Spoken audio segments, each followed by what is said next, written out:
What's up, everyone? Welcome back to the show. You're listening to InCamp Podcast. I'm your host, Aaron Hepler. Today on the show, I have a custom arrow builder, a guy that knows his stuff about archery. And that was actually the plan that we were going to talk about. But Jeremy is a veteran, and we get into some more of the more important things about hunting and fishing and actually why we love to do it. So we do talk a little bit of geeking out on arrows for a little bit, but then we get into why Jeremy really loves to spend time in the outdoors and what he really loves about it. I hope you take something from this. I did personally. We got to spend a lot of time catching up and talking together. We've known each other for quite a while, but this was a pretty special conversation. So check it out. Jeremy Martin, X-Ring Custom Arrows. You're going to love it. Check out the show links in the show notes for links to his website and to his socials. You really will enjoy following this guy. This is InCamp Podcast. I'm here with actually a longtime buddy now. I think we've gone back like 5 years now or something close to this. Jeremy Martin from 10 Ring Arrows. What's up, dude? Oh, not too bad. How about yourself? I'm loving the background. It looks good. Yeah, up here on the back 40, so try to get away from a lot of the noise anyways. Yeah. Did you get out turkey hunting yet this year? Nope, I did not. My stepson's been out a few times. A couple buddies, they've laid some birds down, but I have not been out in the woods. It's something that I typically don't go after. It's not a big to do for me.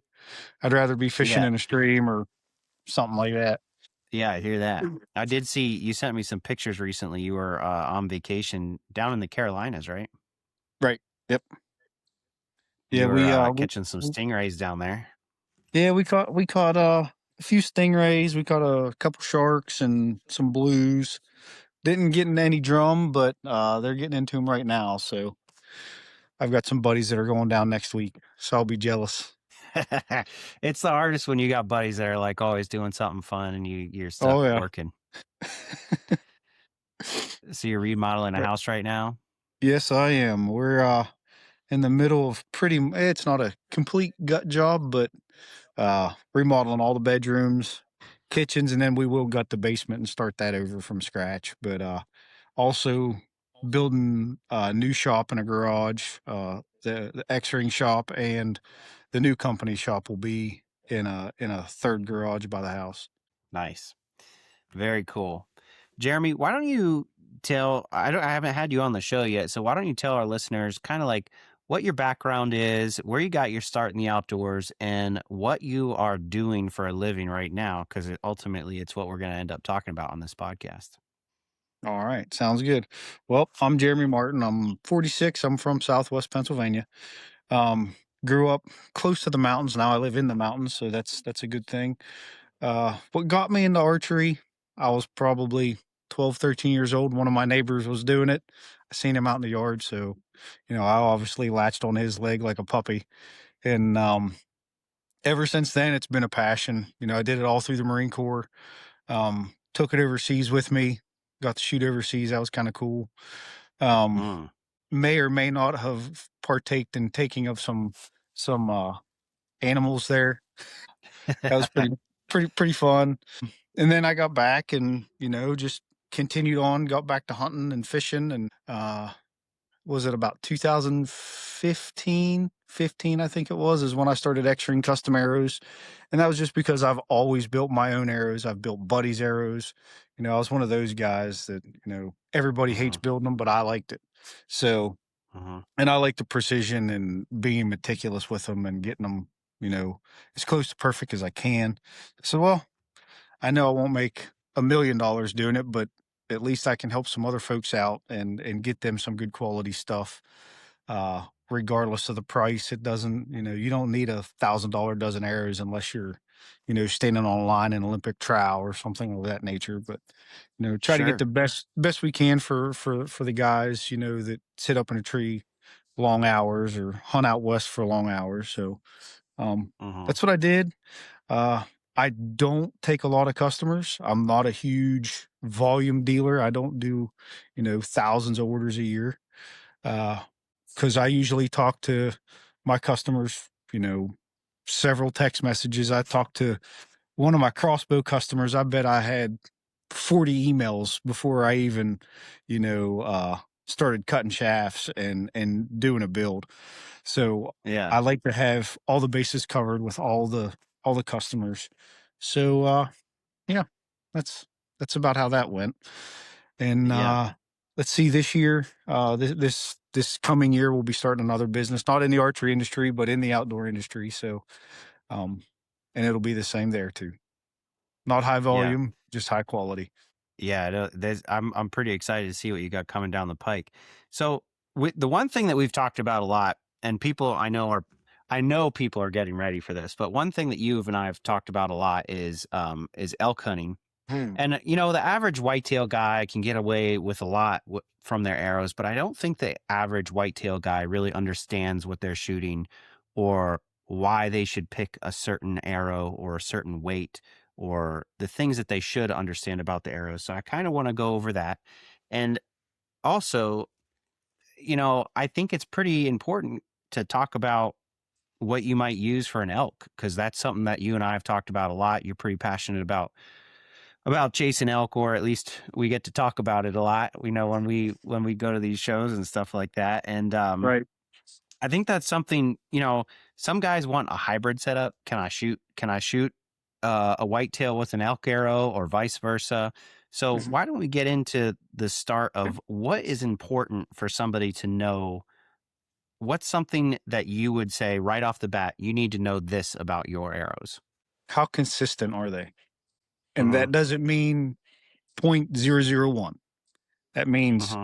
if I torque my bow, if I'm under pressure, if I'm hard into the wall, if I'm soft into the wall, what does that arrow do downrange? Not just at 20 yards, Mm-hmm. but at 60 yards. Mm-hmm. And that's what we try to build. I know that's not all arrow. I mean, a lot of that has to do with some squirrels. A lot of that has to do with your tune and how you have your bow set up. So, and I even go into that with the guys and gals. Um, so, and you said something about like a do it all arrow. I think, Mm-hmm. me personally, I have an arrow that I feel comfortable shooting everything from a moose to a pig and Yeah. anything in between. You get a lot of guys that are like, oh, you have to have a 700 grain arrow, you have to have a 650 grain arrow, single bevel, all that, all the internet hype and Facebook and Instagram, all these wars and battles that go on. And Yeah. you get guys like Tim Gillingham, dude's Mm-hmm. an ape. He's like Mm-hmm. 6'7", 33-inch draw. He barely shoots a 400 grain arrow, kills everything he shoots. And then you got Right. guys like that dude down in Texas, I'm not going to say his name, that shoots 1,000 grain arrow, but he's shooting at a still target at 20 yards. Mm-hmm. So, I like to get that arrow to do a variety of things. Of course, you're not going to be able to go out and shoot a 3D or an ASA, but any live animal, I like to build an arrow that is compatible. And that doesn't mean Mm-hmm. sometimes you can, if you are shooting a bull moose, I wouldn't shoot my Sever 175s or 2.0s. I would probably Mm-hmm. switch to a small fixed blade, like a tooth of the arrow. And that's another thing, having an arrow that is true enough and forgiving enough to accept more than just your rage, because that's a big thing here, or your Right. sever, or your thunderhead, or whatever the case may be. It doesn't matter. Right. Pick your broadhead. Right. But it's nice to have a broadhead or an arrow setup that can accept several different broadhead configurations. I think we do a pretty good job of that. Yeah. So tell me what is important about, or I guess what's kind of unique about the arrows that you're building. Because it does seem like I've knowing you do build that hybrid type arrow, and you're basing your build mostly on guys that like to hunt. The average guy who likes to maybe they do a target shoot like tack or something like that. But that's kind of what you're catering to. Am I Right. right in that?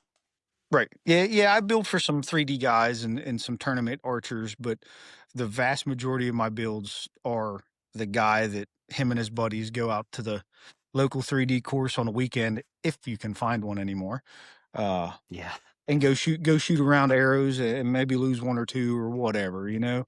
I'm not Uh-huh. Uh-huh. looking to, I don't my guys' uh, trophies end up in their hands and with blood on them. So I can Yeah. care less about a medal. I can care less about a an actual physical trophy. So yeah, and that's what we do, and that's who I cater to. 95% of the time. Yeah, I probably missed that question. No, that's a good answer, man. I mean, the most thing about the like me myself, I know a handful of things from listening to Mhm, podcasts that you've been on before, and mhm. because the Exodus guys got really into arrows, so Oh yeah. they talk about like the straightness height and the grains, and these are things that are, like you said, are talked about on the internet all the time recently. And quite Mhm, honestly, I understand a little bit, and I shoot an average arrow. My arrow weighs is like for some like 430, maybe somewhere around there, 430, 450. I'm shooting a 300 spine arrow. I draw 70 pounds. It's an average setup, and with that setup, it's like I don't really need to know a whole lot about the arrow because I don't have a numbers kind of brain. mhm. And I don't know that a whole, I think a lot of people care about it because they think that they need to, or that kind of thing. And I think that it's important to know it, or have heard about it, or understand why you should or shouldn't shoot something at an animal, because it's definitely different than target shooting. What do you think's different about target archery versus hunting? Um, you can talk to a hunter. A lot of tournament guys are dead set in their ways. They want a 1,000 straightness, and they've got to shoot this shaft 90% of the time because they're sponsored by them. I have to Uh-huh. do it this way because said archer said so, or said pro said so. Um, Yeah. and the guys that are hunters that hunt, maybe those same tournament archers are hunters as well, and sometimes they'll be a little bit more open to suggestion on a hunting setup. Uh, Hmm. so that's my big thing. The tournament archer makes his living off of that bonus ring, off of that 14 Uh-huh. ring when they're standing on the line when there's 5 of them left. So Uh-huh. they get super meticulous, and what works for them, they don't change it. I've noticed that a lot. Like, if they've got an arrow that works, they'll shoot that arrow till either they change brands or they quit making it. So, Yeah. there's still guys out there shooting the Easton aluminums for indoors. They will not change. Why? Because it's Yeah. a proven shaft and it works and it does the job. You have to do things a little different, but they work. Um, Yeah. with with hunters, like, they're open. It seems like a lot of hunters are like tinkerers. They like to play with stuff. Yeah. The new broadhead, the new arrow, the new shaft that came out, or you know, uh, Yeah. God only knows we're spending upwards of 2 grand on a bow a year now. And Uh-huh. that it's become pretty expensive to do that on an annual basis. But we like to tinker. So I think they're, like I said, they're more open to suggestion and open dialogue between guys. Yeah. Yeah, I'd agree with that. What about your personal setup? What are you doing? What's important to you when you're setting your bow up? And then how do you get started for everybody's got like a reset. Like Yep. a lot of guys haven't shot their bow since October or Mhm. November, right before the season started. And now they're like starting to think, oh, maybe I need to like lift a couple weights and start getting ready to shoot again. And then they start doing like a little bit of, doing some reps in the backyard or whatever it happens to be. What's important for you when you're getting ready to start your archery off for the year? I'm sure To you not never quit. to Yeah. not stop. Yeah. Even if it's 20 degrees outside and I'm in my garage at 15 yards or 10 yards and I got the Mhm. garage door open. As long as I Uh-huh. fling a couple arrows, I mean, I don't have to, shoot a Vegas round or an NFAA round indoor Mhm. type thing. As long Mhm. as I keep the mechanics down and, do I do that every week? No, I'm not going to lie to Mhm. you. I'm not going to lie to these folks. Um, but that is always the goal, to always, um, have good intentions to be out there and put at least a couple reps through your bow, and as springtime comes, for me, it's a little harder in the springtime. And people, why is Mhm. that? Well, because I like to put a pair of hip waders on and stand in a creek, Yeah. catch them little trout. Um, Yeah. and here recently we've been going to the beach and catching some big stuff, but, um, yeah, so it kind of gets harder in the summertime because my activities ramp up a lot, and mountain biking and running and all kinds of stuff. So yeah, kind of gets hard, but as long as you get a couple arrows in a week. Yeah.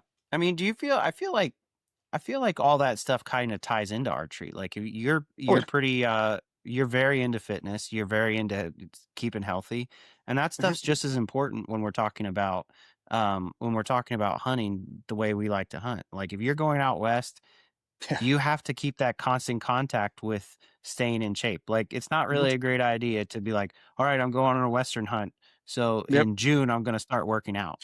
You're already behind. Yeah, you're going to be in trouble.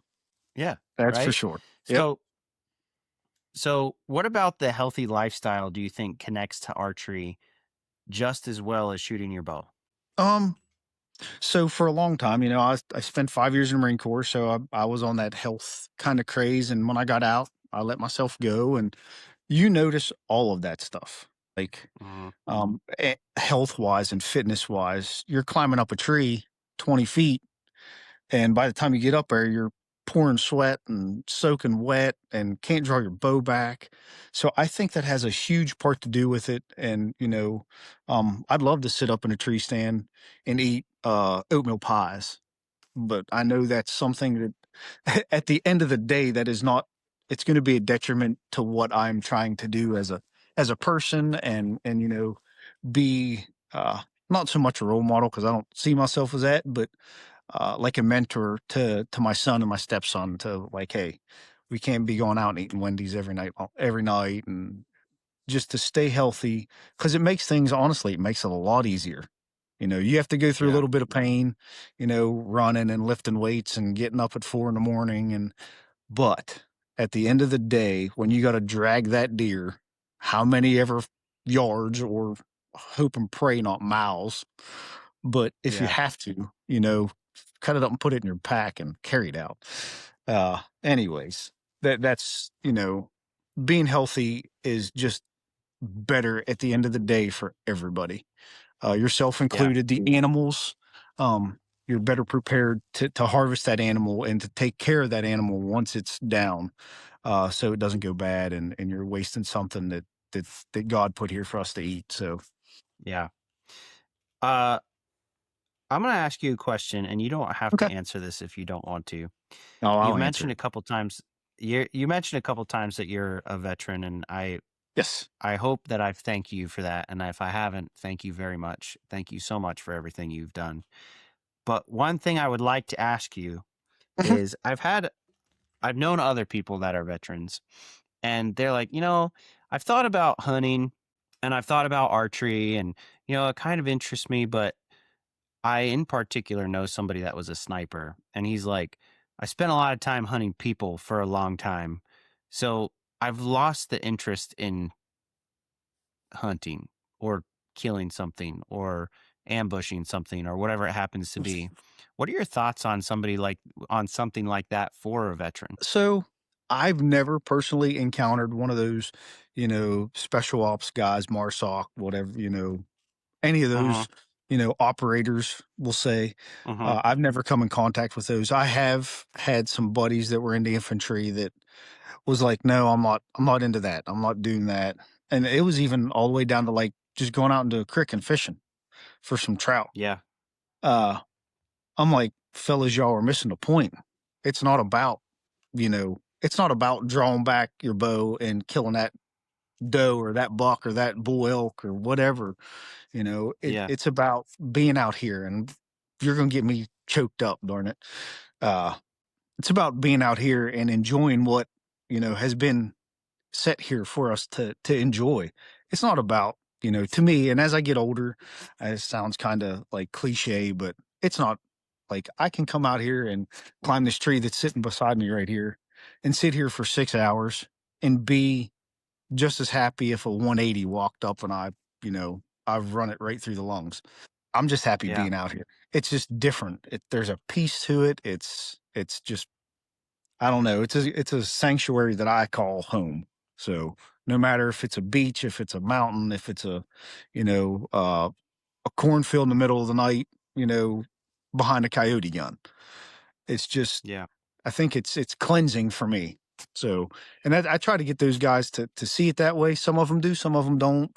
They've got so much damage done. That takes a lot of work and a lot of time. It's not an overnight thing. Yeah. And I think this is kind of cool. And I really wasn't planning on talking about this, but Mhm. I'm reminded about some of these things. And I, as somebody, I wasn't in the military, and sometimes I wish that I had been. But when I think about it, like it's it's peaceful for me. And like you said, you could climb that tree and sit there for 6 hours, and sometimes you can't really put your finger on it. But then when you really think about maybe what you do in the what you like, you close your eyes, you listen to all the sounds. You open your eyes, you see the sunrise. You see the different color. I don't know, man. There's just something about the creation that's pretty cool, and Pretty wild. it does bring a sense of peace. If you had to put your finger on it, I don't know that you really, I don't know really that you can. And No. sometimes, yeah, it's about the chase and parts of the hunt that are important to just the hunt, but there's Mhm. something about just being there. Yeah. And to be honest, it's not just about, and I discovered this a lot going out west. It's not about, just being out in nature and seeing God's creation and watching those sunsets and sunrises and I mean phenomenal views. It's about the guy that's, you're both struggling. I don't care how good a shape you're in. If you come Mm, from, the East Coast, the Midwest, and you're going to 10, 12,000 feet, you're both struggling. I don't care who you are. mhm, And it's about just, kind of becoming a team. I'm all about teamwork. That's just who I am.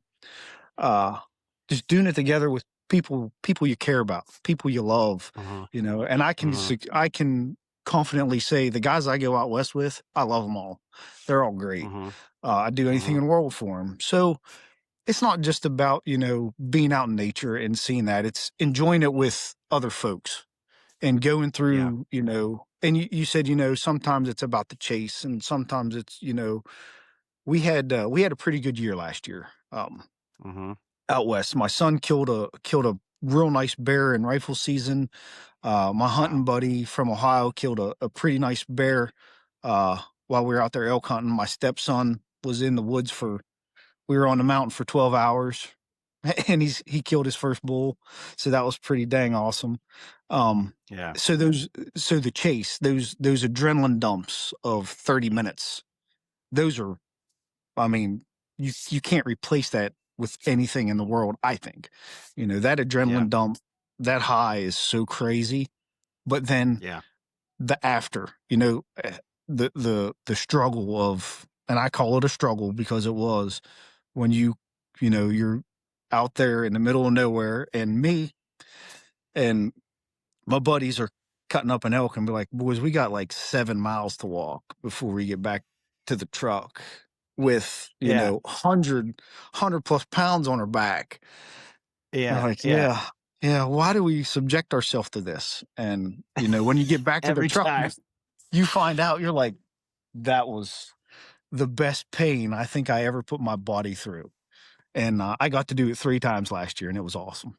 Yeah. Yeah, it is. So, Packing out is just such a really good feeling. Now, honestly, like it sucks while you're doing it real bad, and it yeah. sucks for a little while after while you're still in pain. And then you're like, once the pain goes away, you're like, all right, I think Yeah.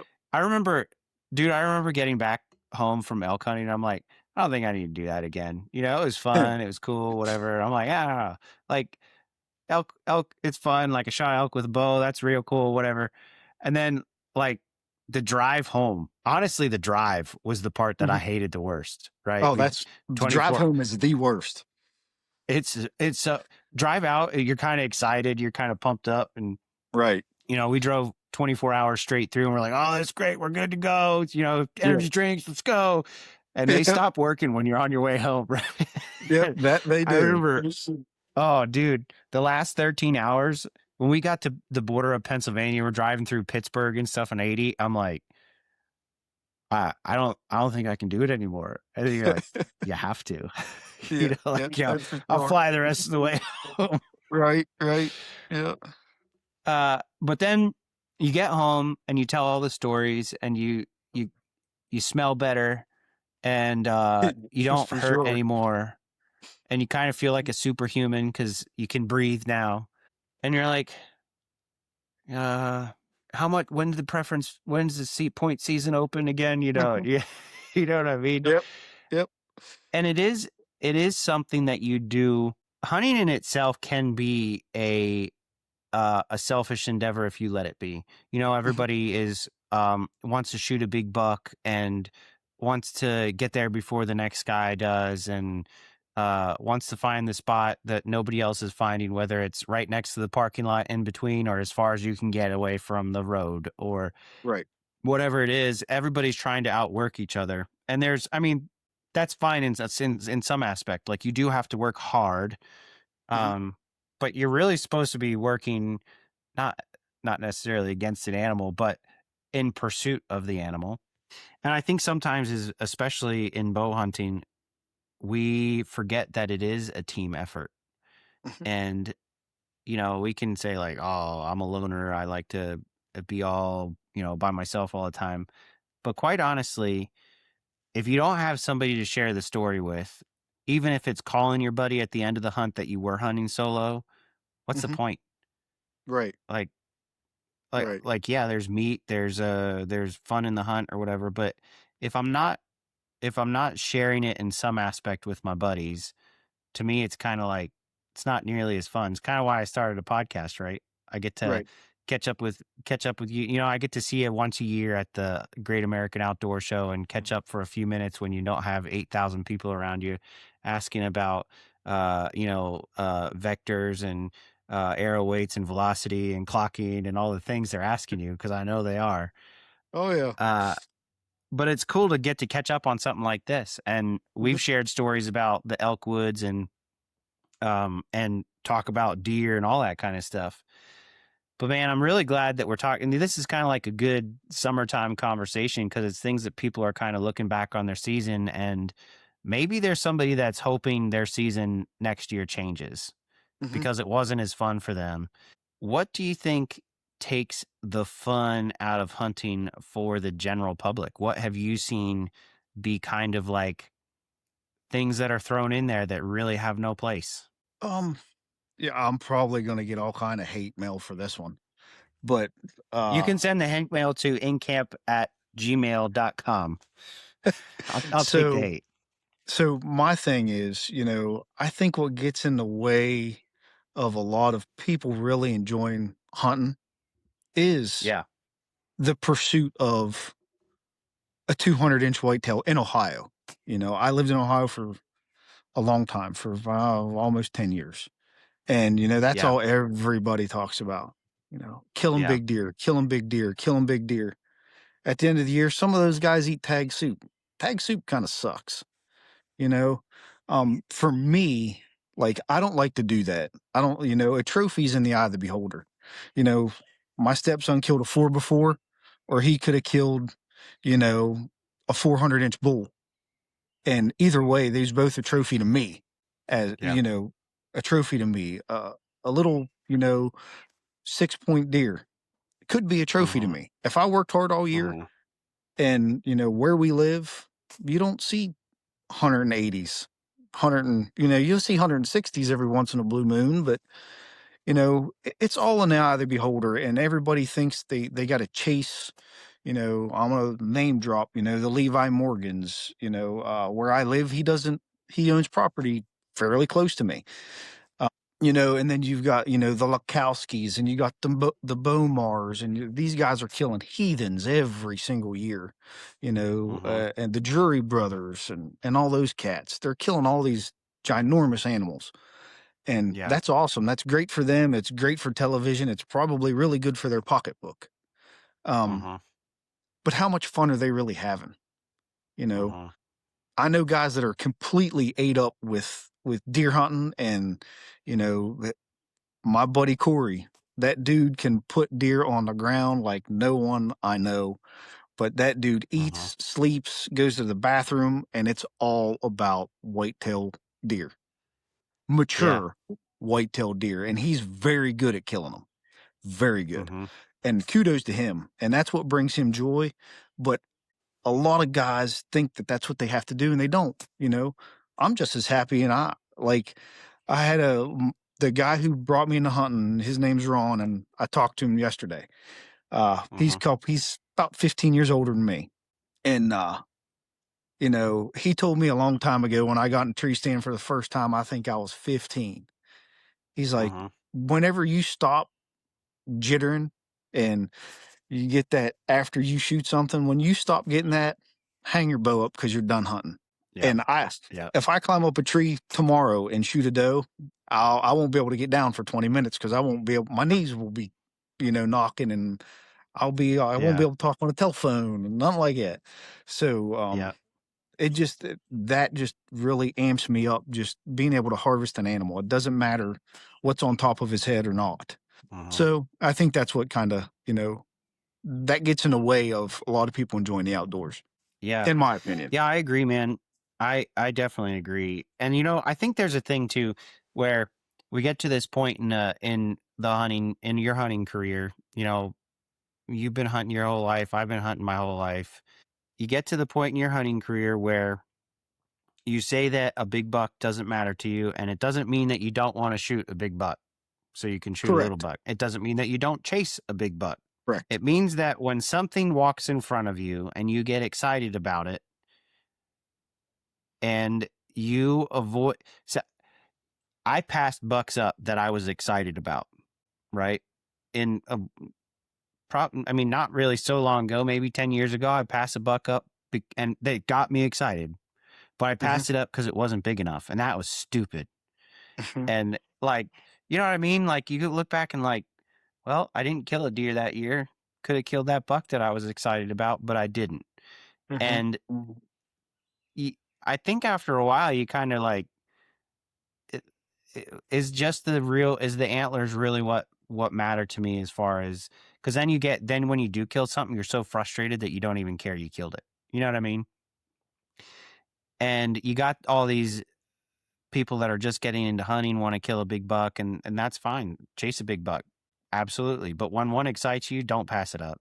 And No. we get to the point in our hunting career where you're like, well, it's not really about this anymore and it's not about that anymore. And then you tell people, you'll see one day, so you should just listen to me now. And I'm there, man. Like I'm Yep. like, Yep. don't be an idiot. If it Yeah. excites you, let her rip. And if Yep. somebody wants to make fun of you for shooting a small buck, Bad on them. so yeah, Yeah. so Yeah. like, Yeah. If this you thumb know, here gets a little itchy in it, yeah, it's probably getting yeah. something shot at it. I'm gonna And let you an know arrow what? fly. Yeah. And you know what? If you shot a small buck early, you can buy a tag somewhere else. Yeah. Yeah. Like There's there's over the 49 other counter places states. that are, yeah, there's places that Right. are close to you. Right. And And what's cool about, I like, honestly, you say other, you got other places to hunt, other states. And like a lot of people don't think about it and don't realize, like, I have I can hunt West Virginia, Maryland, and Ohio, and I'm within 2 hours of all of them. Well, yeah, maybe, yeah, 2 hours of all of them. So yeah, granted, if you want to hunt more, just have to venture out. You pay a little bit more because you're out of state, but I mean, it depends on what you want to do. So yeah, I do yeah. agree with that, 100%. Well, and if you're like, oh, I don't have time to hunt out of state, that's a lot of money. Sometimes it's not really that much money, man. Like Mm-mm. I can be to a few Jersey spots in an hour and 10 minutes. And that Mhm. I drive to PA some places an hour and 10 minutes, maybe even further if I'm going up to a Northwest camp, or Right, I can be in Maryland in 2 hours and I can hunt bears and deer in Jersey for $150. And I can go right. to Maryland for like $250 or $180 or whatever it is. It's not that expensive when you think about it. It's not. When you think about the $2,000 bow, the sight, the rests, the stabilizers, the arrows, the quiver, your hunting gear, because everybody's got you don't see very many folks, and I'm guilty of it, you know, but I'm a believer in quality gear keeps you out in the woods a lot longer. Um, Hmm. so by the time you dump all that money into it, $200 for a license in the state of West Virginia or Maryland or, Ohio. Ohio's a little bit more, but um, that's pennies in a bucket whenever you think about all of the money you've spent, you know. Uh, and if it's something you're passionate about, you'll make time, you'll find time. Uh, Maybe not as much as you want, as Yeah. much like I'd love to spend every weekend I've got in the woods. Um, Hmm. Being, a father, a husband, and, working a 40-hour job, owning now two businesses, that time gets very limited, very, very fast. So when I do get to park my butt in a tree stand or strap my hiking boots on and go out west, I try to make good time. This episode of InCamp Podcast is brought to you by Bird Dog Custom Woodwork. Premium materials made from wood with a whole lot of care and patience from my buddy Steve Notebart and his business partner. Check them out on Instagram at Bird Dog Custom Woodwork. They make some awesome things for your home that will turn into heirlooms one day. And they're doing some pretty cool stuff in the hunting space as far as making tail fan plaques, but anything you can really think of, cutting boards, tables, cabinets, all the things. Check them out. Thanks a lot. So What do you do to keep your head on straight between the businesses and being a family man and also getting time to hunt and fish? Because you spend a pretty good amount of time in the woods and you do make it a priority in some aspects. It might not mhm. be obviously the top priority, but what are you doing to keep your head on straight when it comes to all of it? Lift weights, Yeah. take my It does aggression fix a out, lot of problems. on a set of dumbbells or, you know, a ton of push-ups or something like that just to get your head straight and be like, look, dude, one foot in front of the other, one step at a time. It'll be okay. I Uh-huh. try not to get stressed out too much anymore. I used to be a super high stress individual. My Yeah. wife is she's amped up all the time. Like she hits the ground in the morning running. And I'm like, look, dude, you gotta give me some time. I'm not getting amped up to do anything real quick. I'm gonna get there. And just taking a couple minutes, and I know this is like another cliche thing, but sit down and talk to the big guy in the sky. I'm guilty. I don't read the Bible every day like we're supposed to, and but I sit down and I do talk to him quite a bit, and he usually gets me right. Yeah. So I'm with you, man. I should read my Bible more than I do. But one thing that you brought up in not too long ago was that you need to keep constant contact with your bow in some way, shape, or form, Mhm, right? One of my routines is, and I'm really not as good at this as I used to be, is I'd keep my bow in the kitchen because it's right next to my sliding glass door, and I would open the door and take 3 shots. mhm, And I put it away. While I mhm. was cooking dinner, I'd take 3 shots and then I put it away. And the Bible says that we can and we should pray continuously. I Just like you're shooting your bow, you need to keep that constant contact with God because that Yes. is part of, well, it is in a sense all of what brings you the peace in the woods because you are doing something that's difficult. You're doing something that we were created to do, that we have permission to do. And when you're doing it, you're in the presence of God because you have all the things around you that he's created you to do and he's created. So it is something that's pretty unique to bow hunting when you think of like, I do need that constant contact, whether it's, uh, you're doing trail runs with your dog or lifting weights or, um, even if you're thinking about, scouting and now we have e-scouting. So that's all nice, whatever it happens to be, you're doing something to keep connection with archery and what you're doing in the woods every year.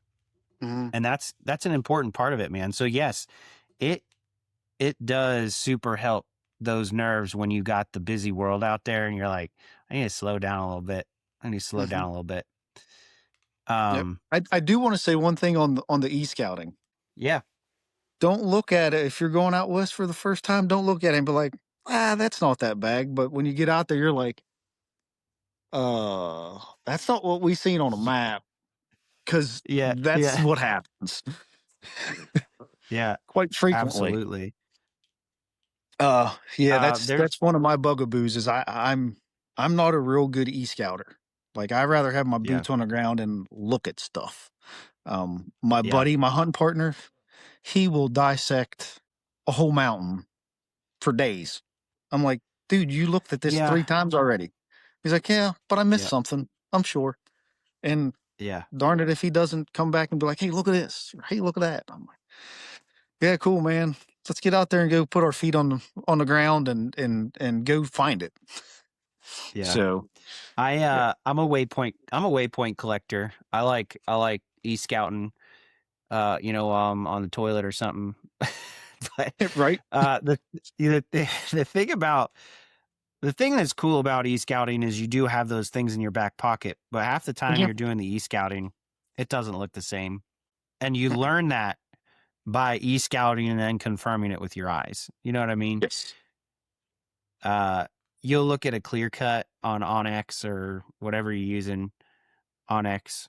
But Mhm. you look at that and you're like, man, that clear cut looks good. And you get there and it's like super tight. Can't can't put your finger through it, and it's all 300,000,000 10 feet tall. downfalls. Yeah. Yeah, Deadfalls yeah, yeah, everywhere. yeah. And you just have to like sometimes you can figure that stuff out by putting your eyes on it and then re-looking at the map and being like, oh, now I kind of understand, or oh, this picture hasn't been updated for 3 years, or whatever it happens to be. Right. That's kind of important to the e-scouting piece Now of I do a lot of that, you know, I will do like a high level, you know, that looks like a funnel or that, you know, that's a nice little, you know, cut. I'll drop a pin there and then we'll get there and we will, you know, we'll dissect a little more and be like, "Hey, well this, you know, this saddle right here, there's a nice little water hole that we didn't see on Onyx is what I use." Uh yeah, So that those like, you know, the waypoint dropper, I guess I consider myself that. yeah, That does help out a lot, you know, just to give you a target to look for so you're not roaming around aimlessly. yeah. I would suggest to people that are e-scouting a lot, when you have collected enough waypoints to drive yourself crazy and you can't see your map anymore, It's you time to can stop. delete more than one at a yeah, you can actually take a whole frame and hit delete and delete them all so you can just go back there and scout it Right, right. right. There was something, crap, what is it? Was it LiDAR that we were able to use last year on Yeah, Onyx out west? That LiDAR, yeah, feature? Whew, yep. man, that was my jam. I like that. That really was Yeah, nice. it definitely gives you a little bit more definition, especially when you're trying. You know what it's really good for is different access. Like if you see an access road that's a foot deeper than whatever you're walking around, you can see that pretty good, and Mhm. that's helpful in your strategy once you've found a spot for sure. I like that feature a lot. So since you're a PA boy, what do Yep. you think is unique to PA that maybe has changed for the better as far as hunting goes in Hmm. the last 5 to 10 years? Well, this one the one that came, like, top of mind real quick was, on my side of the state is the antler restriction, Mm, because this place, I mean, Pennsylvania was the Orange Army come first day of rifle season. If it was brown, it was down, and antlers, it didn't matter what it looked like. Mhm. So I think that really helped us a lot.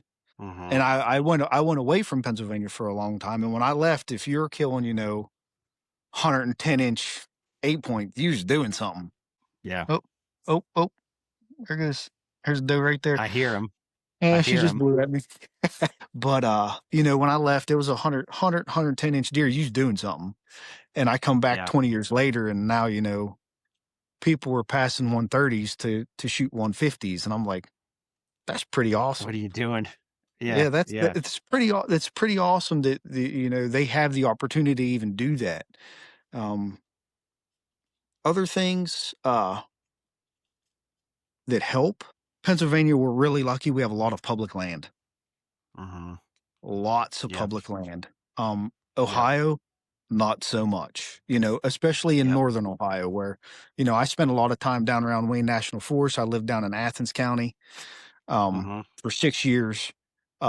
Tons of public land down there, but the further north you got, the less you found, a lot harder to Mhm. hunt. So I'm very thankful to have, I've got state game lands all around me. So if Yeah. I just want to go out and, climb up in a tree just to see what's going down, you know, try to fill a freezer with a doe or something like that, it's real easy. So I think we're real Yeah. fortunate. Yeah, I agree. So one I was talking about this. I was turkey hunting with a buddy today, and we were talking a little. This is the big controversial thing in PA. We had a Monday start for our rifle season. It started after Thanksgiving. And Hmm. there's a lot of people that are up. I haven't talked about this. There's a lot of people that are up in arms because it doesn't start the Monday after Thanksgiving anymore. And Hmm. it's been like that for pretty much ever, you know. Yes. They think it takes away pieces of camp where you could go up with your family and sight your rifles in on a Friday or Saturday or whatever. You get there on Friday night and then you have the whole day Saturday and Sunday to scout and set stands and kind of goof off a little bit. And then Monday comes around and you can hunt. I understand all of it. I understand Hmm. the arguments for both sides because maybe people weren't getting enough time to hunt because their kids get Monday and then they got to go home or whatever it happens to be. So I understand both ends of it. Where do you, if you don't feel comfortable sharing which one you don't, I will take the hate mail. What do you think about the Saturday start? Because right now it's come up a lot. They want to change it back to Monday. They're talking about changing it back to Monday. What are your thoughts? Uh, to be honest, I don't, not one way or the other, but I see your point of view, like that's been tradition and for generations in Pennsylvania. Yeah. You eat Yeah. some Thanksgiving turkey and then you're gone. You're Yep. off to do hunting things. Um, Yep. I get it. I understand that point. I really don't. I haven't dug into it much, so I'm not gonna lie to you. Uh, so I'm take it or leave it kind of guy.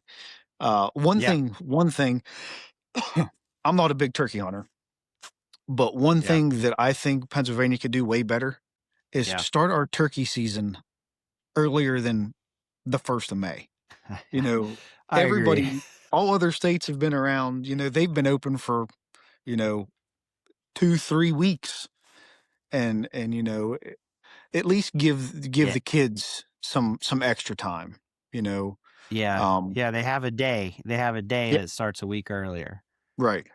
I And think they should have more than a day. yeah, I agree. So I took my daughter out for the first time. Mhm. She was the hunter for the first time. She's 11, so she was on the mentored youth tag, and I took her out, and she missed a Jake, and she was just like, even though she missed, she was like, "This is all right, Dad. This was so cool. Like, I can't believe it. You called that turkey right in, and like all that stuff." I'm like, "Yeah, it's because it started a week earlier, you know." Yeah, I'm like, come out with me uh, next week and see what happens. Yeah, come out. Yeah, exactly. And the thing is like I know they say that the peak gobbling happens in mid-May, but that's not true. And I'm pretty sure that most hunters would say I don't hear anything in the middle of May. Mm-mm. It gets tough. Like after the first 2 weeks of the season, they're they're hammered pretty hard. It's hard, man. And I don't need my kid to have easy hunts. I don't think it's a good idea for kids to have completely like just go out and shoot something hunts, Yeah. um, I think they would get bored. I know I would have probably, like, I'd go out and shoot something and be like, "Yeah, okay, well, it's just you just The go out and gimme you wake up early and go out and shoot something." the gimmies are like, R spoiled kids, right? You Yeah, know? yeah, "Oh, it's easy. All I do is go out and I sit in front of this tree and some dude goes, 'Rat, rat, rat.' Turkey comes in yeah, and I shoot it." Right? yeah, I think I'm with you. Like my son, the first year we went out west and, he practiced his butt off with that high power rifle and, we got it built for him and he was all stoked. And we watched bear after bear the first year and he never shot one because either yeah, they were, cubs or it was a sow with cubs. They didn't present a shot because I was pretty stern on him about like broadside only. Wasn't playing angles with him at that time. And he was pretty beat up that he didn't get to shoot something the first year. I'm like, buddy, that's hunting. Like it's called hunting for a reason, not killing.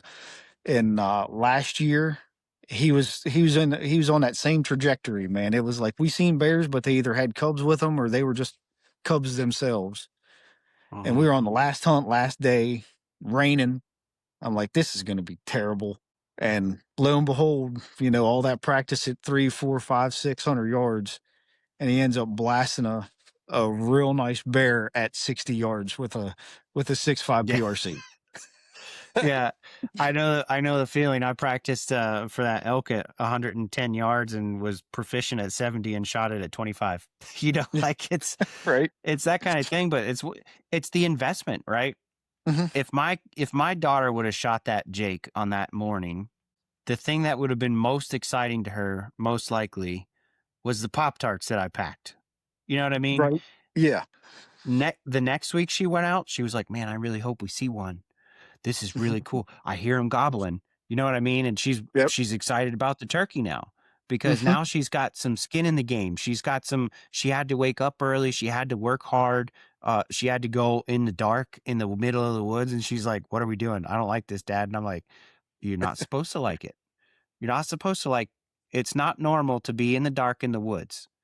Right. It's kind of scary when you start doing it, right? But how good does it feel when that light comes up and you hear that turkey gobbling and you know Mhm. he's coming or you got the feeling that he's coming? And then it's like, oh, I invested some time.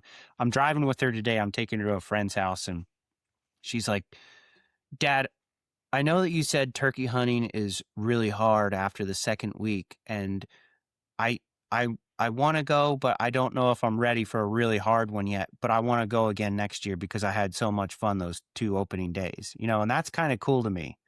Like, Heck she yes. kinda, like, knows her limits, like, "I don't know if I can wake up at 4 a.m. and walk 2 miles, Dad, like, I don't think I'm ready for that yet, but I'll get up with you next year and we can go in that youth season, because Mhm. I'm ready for that, I'm ready for that. and yeah, and that's really cool and seeing the progression in kids because it reminds me that I didn't shoot a deer on my first time out, Mhm. but I saw one, and it's what it helped me learn to pay that investment, and I'm not Mhm. saying, like, don't scout for your kids. Like, if you can, take your kids scouting with you or whatever it Absolutely. happens to be, you know, but I'm not I'm not saying don't give your kids the best opportunity. Mhm. I'm just saying don't always give them a gimme, Yeah, you don't give them know? a handout. They gotta earn it, Yeah, you know? well, they didn't earn and they're not gonna like it. They're not Mhm. gonna like it. Maybe you've got that son that's like or that daughter that's like has a turkey blind set up in their bedroom pretending to shoot the stuffed animals or something. Maybe that kid's different, Right, but the right. average kid's got a lot of stuff going on right now. They got Mhm. the iPads and the Roblox and all the things. Mhm. Well, you I said don't know. There's Roblox. oh, Roblox. You need to listen to a podcast. It's a Sean Ryan podcast. He's, if you don't know who he is, he's still team member turned yeah, podcaster. And I cannot yeah, remember that gentleman's name. And I want to say it was episode like 256. That could be wrong, but they talked about yeah, the bad of Roblox and all. Oh my goodness. yeah. Uh, It's Everybody pretty I know, crazy. everybody I know, I'm like, get your kids off of that crap because Yeah, that's the devil. it's 100%. It's not great, man. It's not a great thing. No. And there's so much of that. There's so much of that right now. And It it's doesn't matter where noisy you go. for kids. Yeah. Yeah. Yep. It's noisy for kids right now. And Mhm. you can't make your kids like hunting, especially when we got that kind of competition, that Right. instant dopamine hits, all that stuff. If you Yep. want your kids to really like hunting and really like fishing, there needs to be a good balance between not as hard as you would like it, but not as easy as you would like it either. Right. You know, Right. because for me, Right. if I get a gimme hunt, I'm all about it. I'm like, great, sounds Right. good. Yep. If I could go out and shoot one on the opener, yeah, sign me up.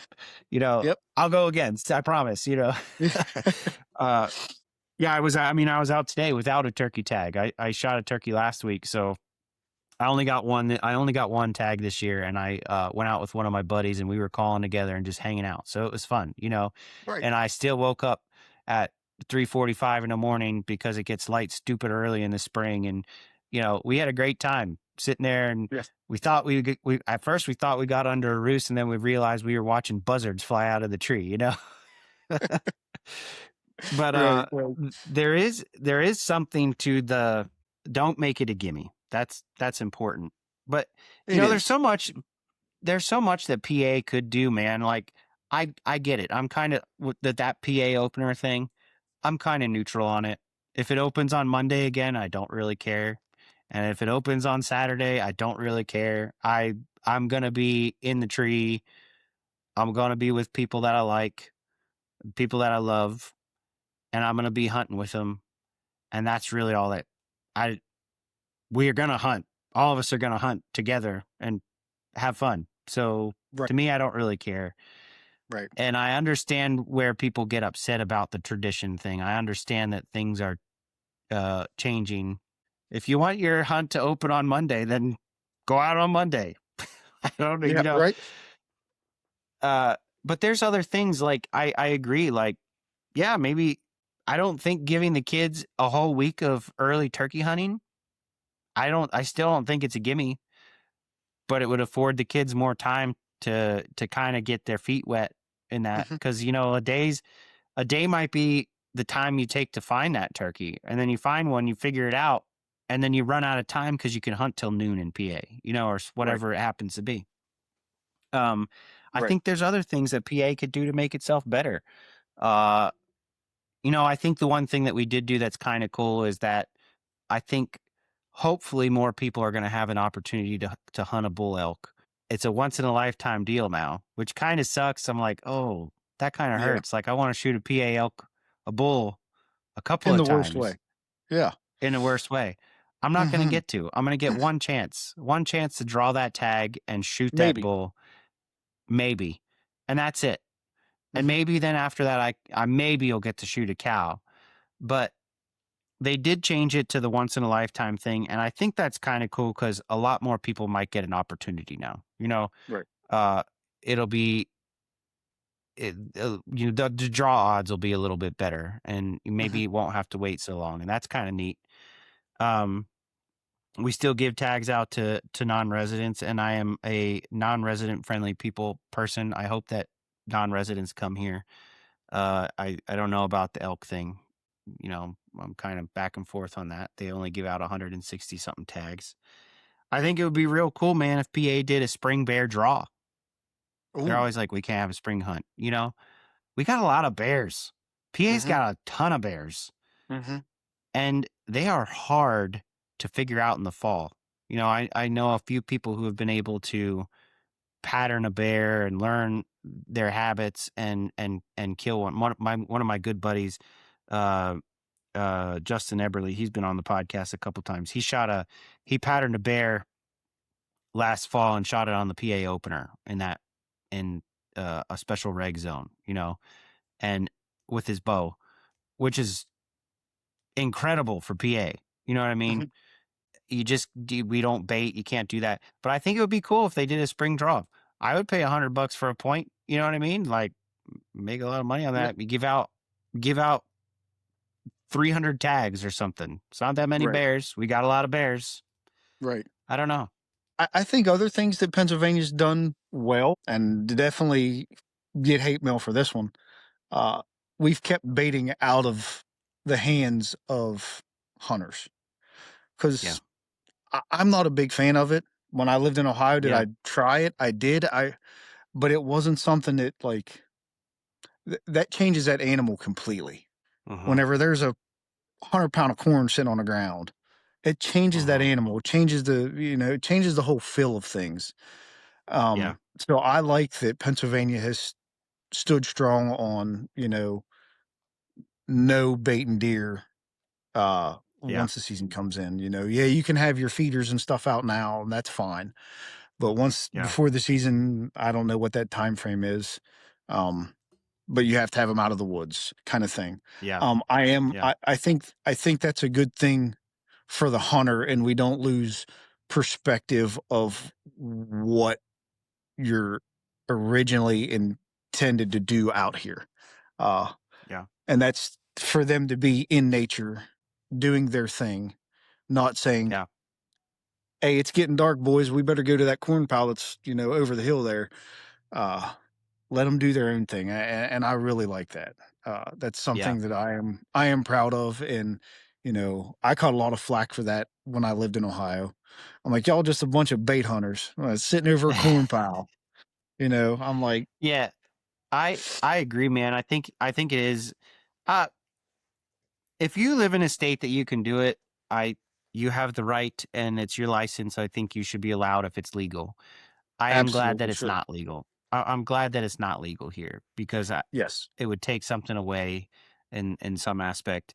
I baiting for bears is different than baiting for deer. That's kind of an art form, and that's kind of a different topic. But I think there is a lot of room for improvement in every state because I just mentioned it'd be really cool if PA had a spring bear draw.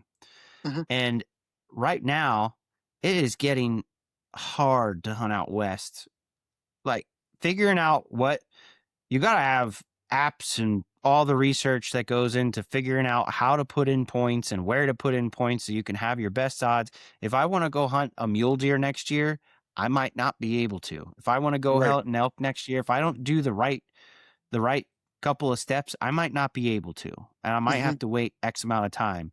And I might have to spend a lot of money because it's getting to be like, I got to spend a lot of money to make this kind of hunt happen or whatever it is. Hmm. And it's not because it costs a lot to fly there or drive there or get the gear for there. It's because it just costs a lot to hunt as a non resident for now I'm contradicting myself. For certain species, if you're hunting Hmm. whitetails, you can probably get away with a lot of stuff.